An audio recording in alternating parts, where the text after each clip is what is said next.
Ladies and gentlemen, welcome to the Crack Podcast.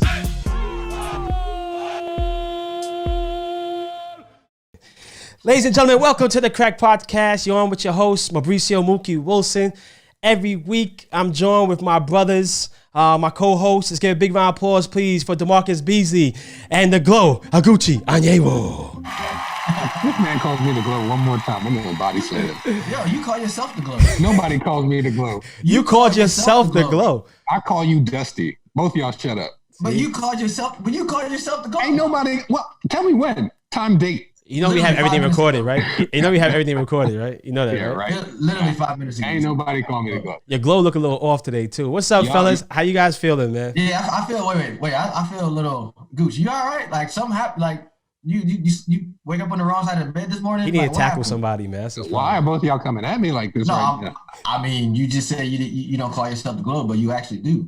So I don't like when slander is thrown my way. How is that slander? That's great. The Glow. That's like you don't choose your nicknames. You know that, Gooch, right? I didn't choose Mookie. Can we proceed, please? Yeah. Trick, did you choose Tricky in your life? No, I did not. Someone chose it for me. It doesn't work that way, Gooch. You just get stuck with it, man. You get teased. You know what I'm saying? What's up, fellas? How we feeling today, man? we have people listening to us. So hello, how you guys doing? I'm good, man. I'm good. I'm hanging in. Yeah, well, I mean, the COVID in Houston is getting ridiculous in Texas as a whole, man. But before we get into that, I just want to say thank you for everybody for tuning in to the Crack Podcast. Again, we have a terrific show on today. We have Robbie Rogers, who is a former U.S. men's national team player and a Leeds United player, and now is a producer on B's favorite TV show, All American on WB. Yes, sir, man. I ain't gonna lie. I only started watching it. Not the WB, man. The CW. My bad. They changed it, right? It used to be WB, no? Nah, the WB is a completely different demographic of show. Oh man, listen, I watch it on Netflix. Yeah, man, I'll be honest with you. Yeah, I love the show. I love the show. I'm only 2 episodes in, but man, I was literally thinking about canceling the show just to keep going and watching. I saw previews of this show time ago. And I didn't know Robbie had anything to do with this. Right. Let me watch some of this. Maybe it's all right. Yeah. Son, I was up till 5 a.m. just blowing through the first season. I was like, wow. I was like, this is sick. This is sick. You know, but I have a lot of questions to ask Robbie because I finished. I finished season 2, and I have some. I was in love with it at first. I told everybody, All America. And then season 2 came around. I think you told me about it. I told you, but you don't listen to me anyway. Yeah. And then season 2 came along, and I'm like, I felt kind of bad telling everybody about it. You know, just because I think it messed up my street cred. You know, when it comes to Netflix, it hit you like Empire did. That first season was sick, and then exactly.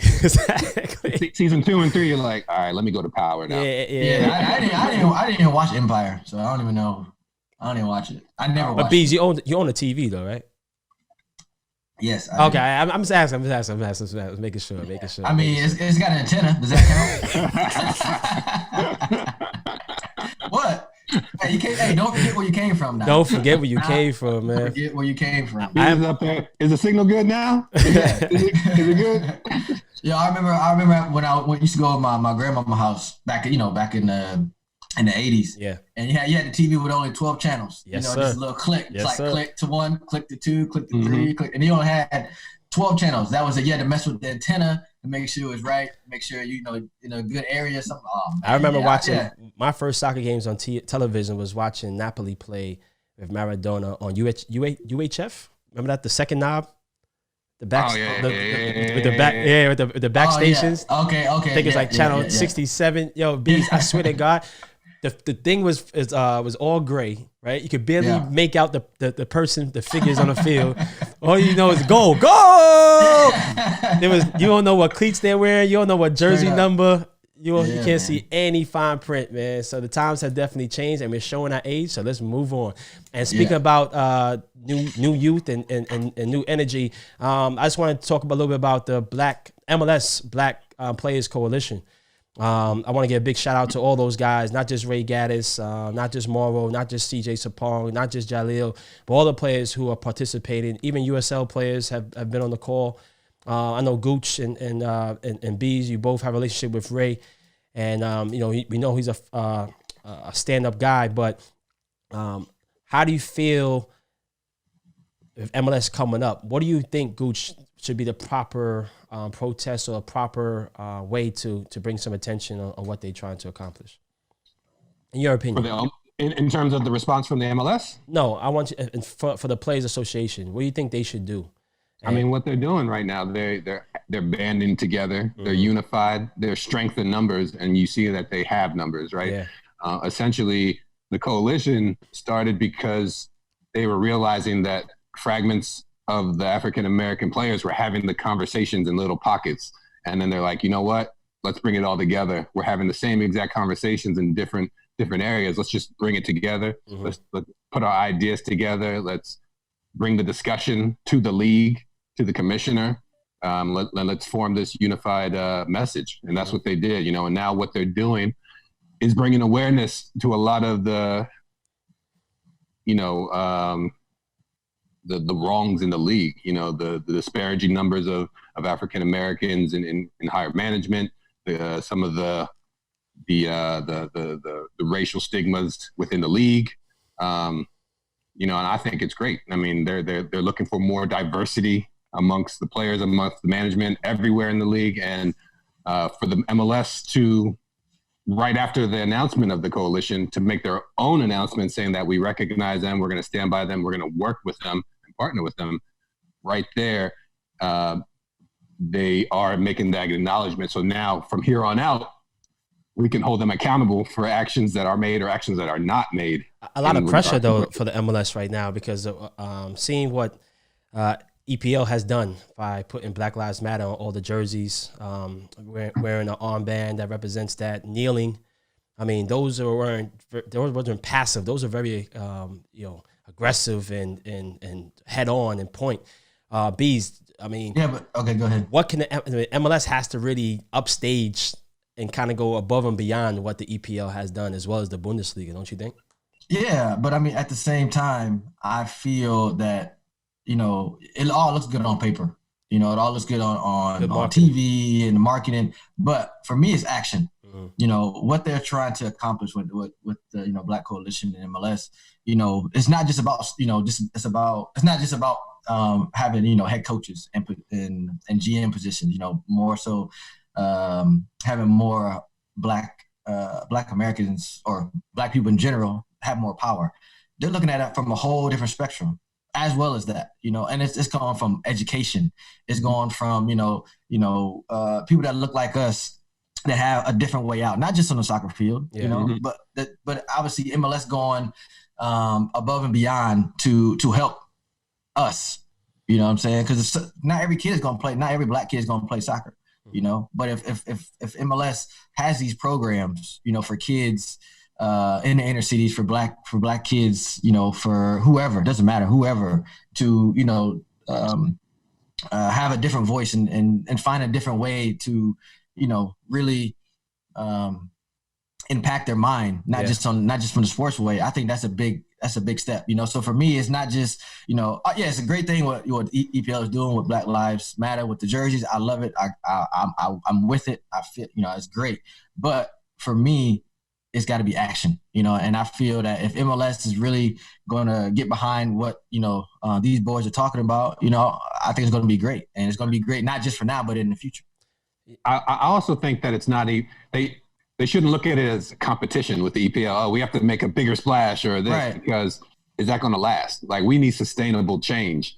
And like B said, it doesn't stop with on the field stuff. It doesn't stop with management. It starts with youth development programs, inner city programs, big time initiatives that are going to make a lasting impact, not just names on the back of the jerseys, albeit that was a hell of a statement from the EPL to do it, and I think that because and speaking to a lot of coaches in England as a whole, Black coaches, they said, it's the same problems. The academies do not have any representation in the coaching staff, don't have representation in the boardrooms.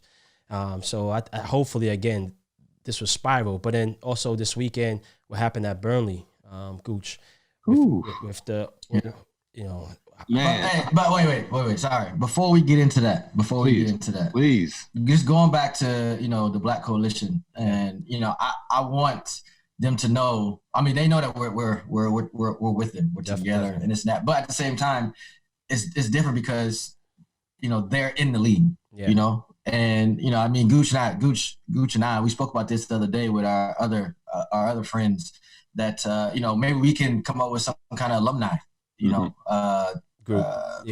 Alumni group, to show our support that, not just when you're done with, this is not just an MLS thing. So when you're done with MLS, then okay, now what do I do? Exactly. You know what I'm saying? So like, myself, Goose, Nelly, and Ricky Lewis, we had a conversation as well. Like we want to help, man.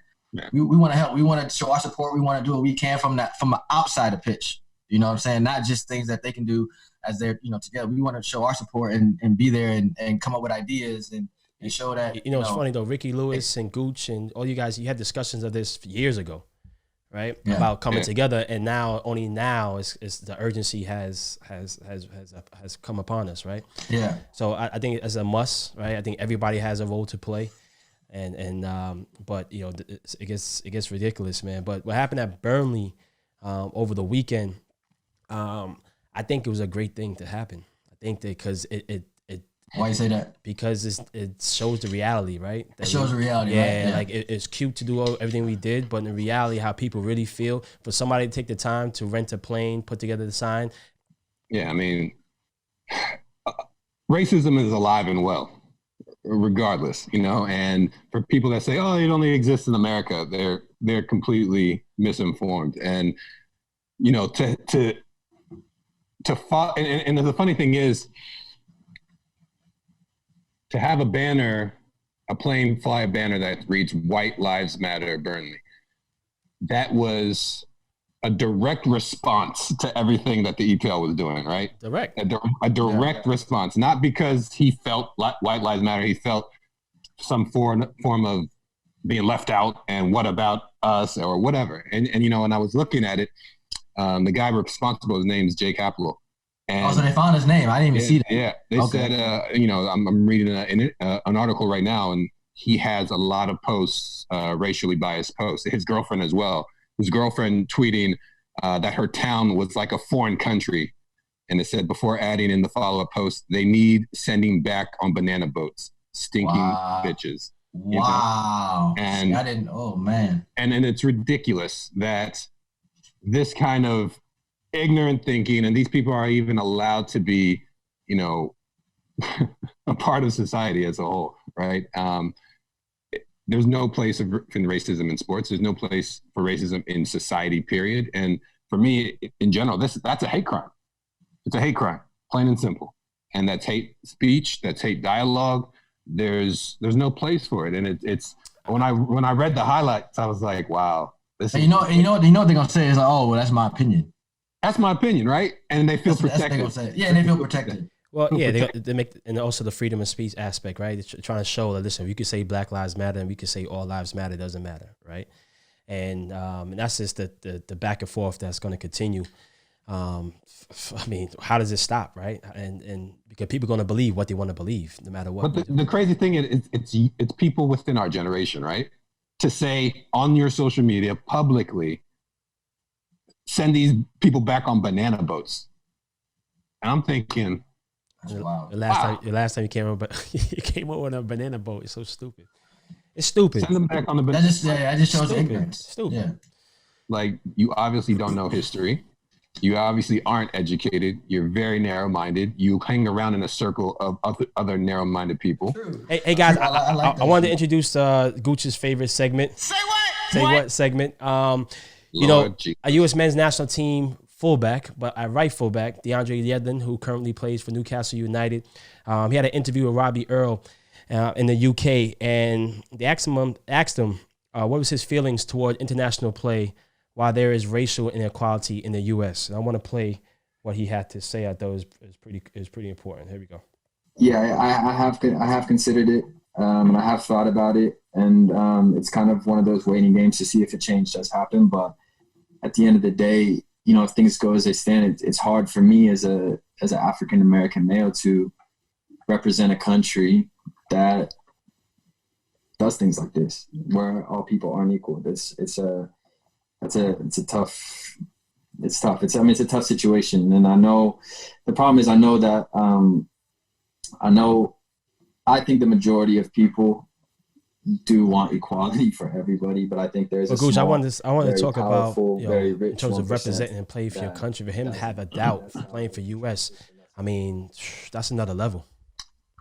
I'll say that when I heard his the statement the first time, part of me was like, all right, I respect his stance. Is he saying this because Zach Steffen made that statement saying, how am I going to defend the U.S. if the U.S. doesn't defend me? So I was like, is he piggybacking on it? And then as I, kind of sat and contemplated more, and I was like, the more the time went on, I respected it more because he knew saying that he's going to get backlash, right? And despite the backlash, he was like, I'm going to say it anyway. Yeah, so if he makes that statement and he sticks by it and sticks by his principles, then I'll be like, more power to you. I'll definitely more power to you. A round of applause because you're standing by something that you believe in. If he does it, why are you saying if? I don't, because I'm saying, like, you can say that. Let's say he's saying that the situation changes. What if it doesn't? He still gets called in and he's playing right back and without anything, right? Yeah. Well, obviously that remains to be seen. But what do you think? I think exactly what you just said. I think that he is standing up for what he believes in. He's expressing that.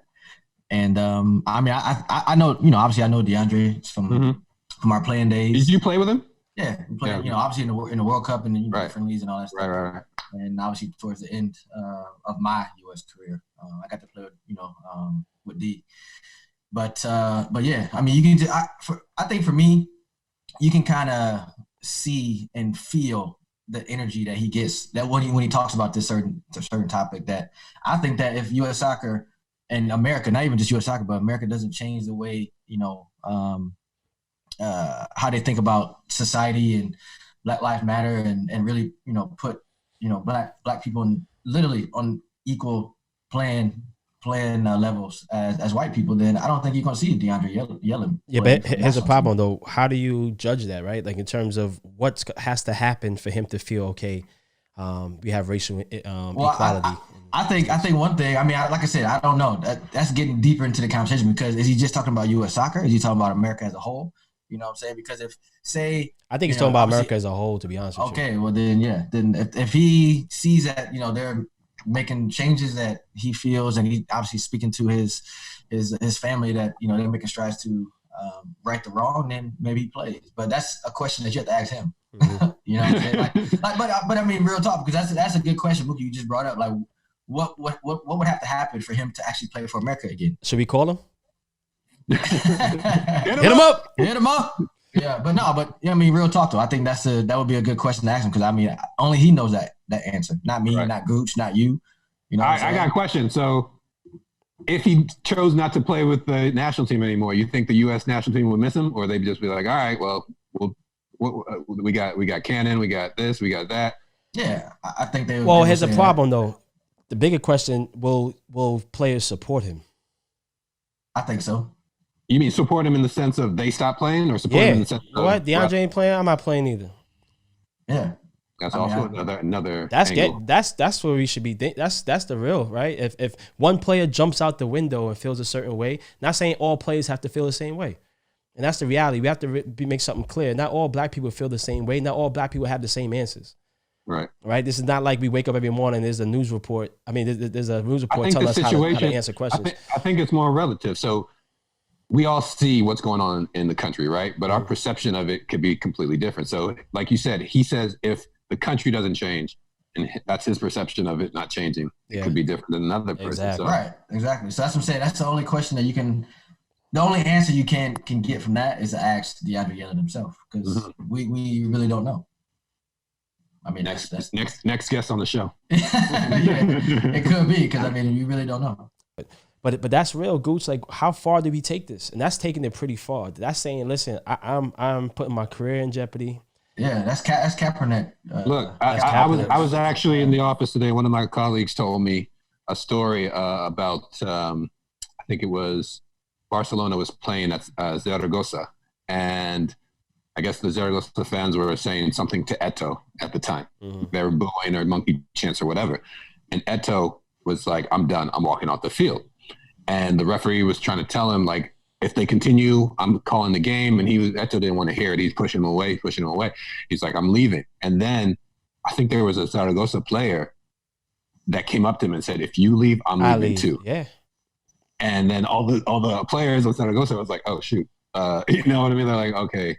And so I guess that reaction changed their outlook of the situation. And I guess you could correlate that now to like what you were saying about DeAndre. So if he felt so strongly, and then if Weston McKennie, Josie Altidore, Tyler Adams, Brooks, Zach Steffen, DeAndre Levin, Dest.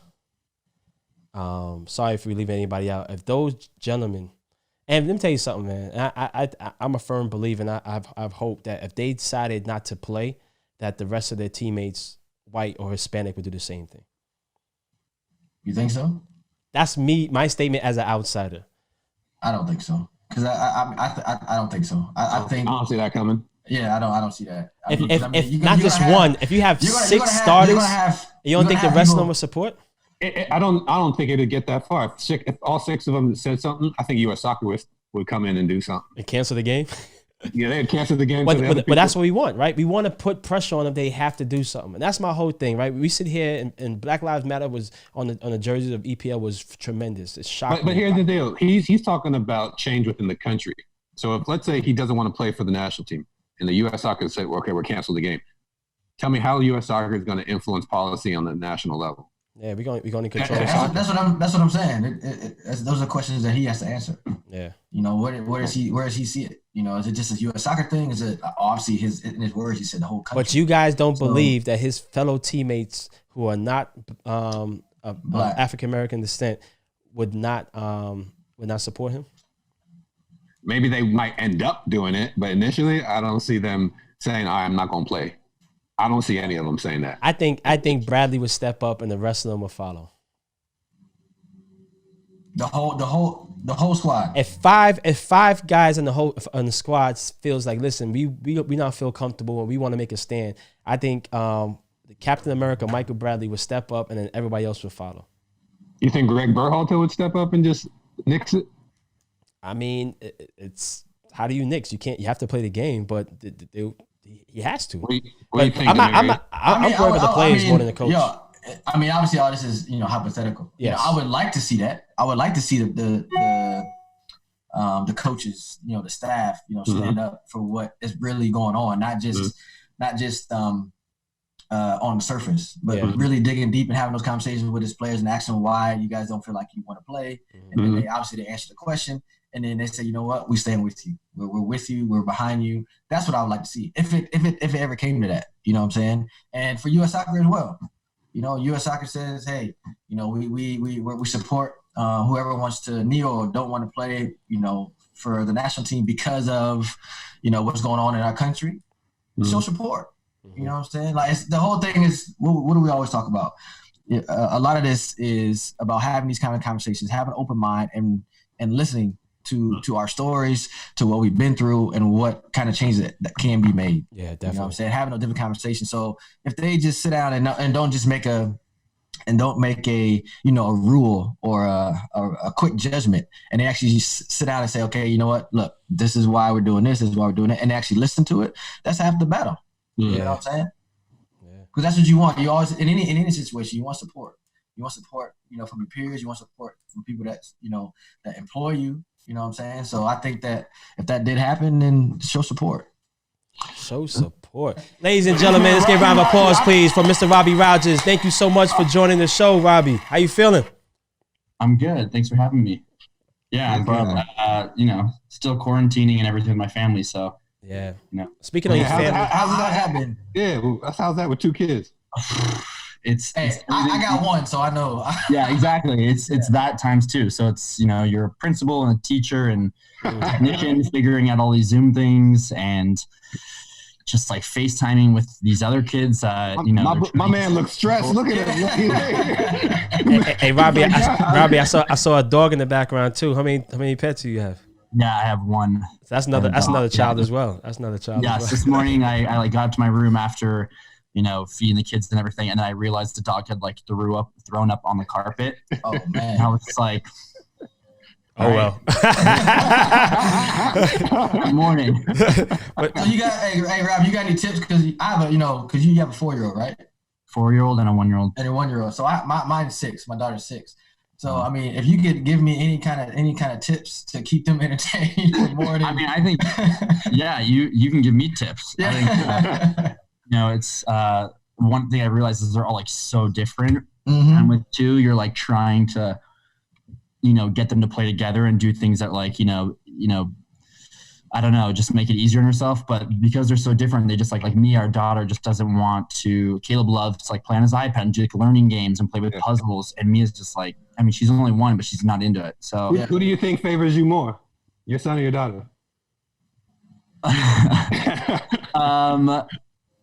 And then it's adding also my husband too. So like it's an interesting dynamic. He's like so obsessed with having a daughter. It's really cute to watch actually, like him hold her. Yeah. She comes to me when she is like emotional and tired, and then to him to be like entertained. Mm-hmm. And the same with our son. It's like Greg's very intellectual with Caleb, so like reading books and telling stories and like teaching things, he goes to Greg, and then he comes to me when he's like wants to get his way with something, and so the dynamic is very interesting, and it's very like clear to us. We always talk about it. It just kind of is what it is. Mm-hmm. So I'm kind of like a more stereotypical, like I would say like a mom, I guess, to them. It's interesting. It's really interesting to watch like how it was just naturally played out. I didn't. I say all the time the emotional one. The first thing kids learn how to do is how to manipulate their parents. Exactly. How to survive, right? They're learning to survive. Yeah. Hey, talk about surviving, man. You had such a great career, outstanding performances in the MLS, but also your travels overseas. I did see that you had an opportunity to try out with PSV. Was Beasley there at that same time too? Well, first off, my career wasn't as amazing as these 2 guys, so they were both. Stop it, man. Yeah. I think you're a better player. I think you were a better player, but Hey, PSV wanted to sign you. You remember that, right? Ish. I mean, I think they kind of were like, yeah, stay, and you can go to school. And like, it wasn't necessarily like here is a contract and stay here and play here for whatever amount of years. So how old were you? I think I was like 16, going to like bars and clubs. I showed him the things not to do. Well, he was coming in there to take your job, Bees. He was like, straight up. Why you think I told him to go to the bars? Why so I can keep my job, goddamn. No, it was fun to watch these guys play and to play with them in the national team or wherever. So I remember being at PSV and watching Bees just train when there just weren't, that many Americans to be able to like watch, play overseas. So it was really cool for me just to be there and to watch that. How'd you get that opportunity as so young to get a look at PSV? I before that I trained with Herenveen. They'd like watch me play, and so PSV had watched me play a little bit with Herenveen, and then watched me play with like the youth national team and all that stuff. So then they just invited me to come, and it was great. It was a great learning experience, but again, it wasn't as like black and white. Bees are obviously like, here is a contract to come play for whatever amount of years, and I was a little bit younger, and also I think a little bit more unknown compared to like Damarcus had such a great career right off the bat. Mm-hmm. So I think I was still quite not ready for that opportunity, if I'm being totally honest. I remember, you probably don't remember. I remember one time in the national team when they were trying to like convert you to an outside back, and you were not an outside back. You were midfield. You actually had the same resistance that Bees did, because I remember back from 2006 they were trying to recruit Bees to be an outside back, and I remember I told you I was like, bro, like you could. I remember you having this conversation with me. Remember that? I was like, yo, you could take this. We were in Utah. We were up in. We were like training up in Park City, right? Yeah. Before we were playing, I think it was like El Salvador down in Salt Lake City. Mm-hmm. And I wish I would have listened to you. It was like, I mean, it was so much fun, you know, and obviously it's changed where you have to cover so much ground, and definitely, you know, Bees, you can attest to this, but it's like I took such a beating on my body just playing outside back, just running up and down. You know, I can't imagine doing it in Houston, but at least in LA, the field was just so massive, and my body just was destroyed. But it was so much fun, especially if you're on a good team that has the ball. Yeah, I was about to say that. So he's on a good team. The Houston teams, not so much. You know what I'm saying? I was in the air. The national team was cool because that was all right. But with the with Houston, man, it was. I used to beg Bees, go up the field. He was like, hell no. I thought we can't. We can't. It's not physically possible. It's not, especially if you're not on, like Robbie said, if you're not on a good team, man, you in trouble. Yeah, it's not fun. Robbie, I got to ask you, because leading up to this today, I was like, you know what? I heard about All-American, but I never watched it.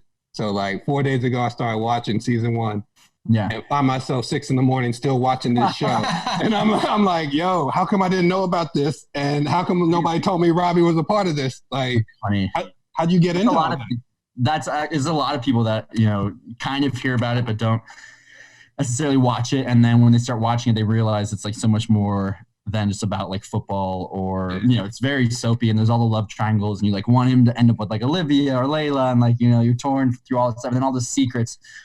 So I got involved in just like production and producing and storytelling my first year with the Galaxy. There was these 2 producers that came to me to do a comedy that was like loosely based off my life, but it was like a half hour about like this gay soccer player that comes out and like, but has no idea how to be gay. Like never, you know, I know this sounds weird, but like never been on first date, never went to a bar, never, it was like, well, that is true. Like I had never done all those things. So you're having to do that as like a full grown ass adult. Like, you know, imagine if you're going on your first date with a girl, you know, as a 20-something-year-old, you're like, awkward. You're supposed to it's like that 40-year-old virgin movie. Exactly.